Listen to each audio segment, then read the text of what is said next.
మాది రామదేవరం అండి. లంగరావు దగ్గర రామదేవరం. మాది కార్వన్ కాన్ఫరెన్స్ వస్తుంది. మాది మాది పట్ట ల్యాండ్. అయినా గాని రేవంత్ రెడ్డి గారు మా ఇల్లుని తీసేస్తామని చెప్పేసి చెప్తున్నారు. ఎఫ్టీఎల్ అని చెప్పేసి మా రెడ్ మార్క్ చేశారు.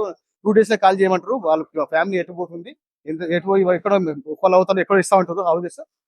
ఇస్తే వాళ్ళు ఎట్లా బతకాలి, పిల్లల స్కూల్ ఏంటి, వాళ్ళ పరిస్థితి ఏంటి అర్థం చేసుకోకుండా వాళ్ళ ఫ్యామిలీ అయితే ఇట్లే ఉంచుతారు రేవంత్ రెడ్డి. వాళ్ళ పిల్లల్ని, వాళ్ళ భార్య పిల్లల్ని అదే అది డబుల్ బెడ్రూమ్ ఉందా ఇస్తారా? వాళ్ళు చూస్తే మేము ఉంటాం. మా ఇల్లు తీసేస్తే వాళ్ళ ఇంటికి అడిగేమని చెప్పండి. అది కూడా కనీసం ఆయనకన్నా అవగాహన ఉండాలి కొంచెమన్నా.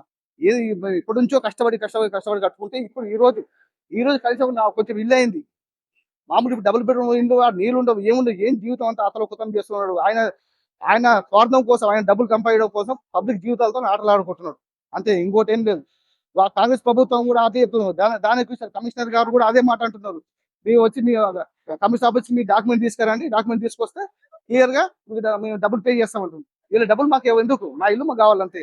వీళ్ళతో మాకు సంబంధం లేదు, వాళ్ళు ఎవరు అసలు మాకు సంబంధం లేదు. ఒక ముఖ్యమంత్రిగా నీ పని ఏంది? పబ్లిక్ ఉద్యోగం లేకపోతే ఉద్యోగం ఇవ్వకుండా పబ్లిక్ ఉన్నాయి లేదా ఒకటి రోడ్డు మీద తీసుకొస్తాయి. ఇదేం ముఖ్యమంత్రి, ఇదేం వ్యవస్థ?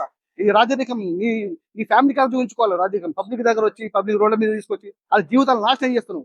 ఈ వ్యవస్థనే కాదు అసలు.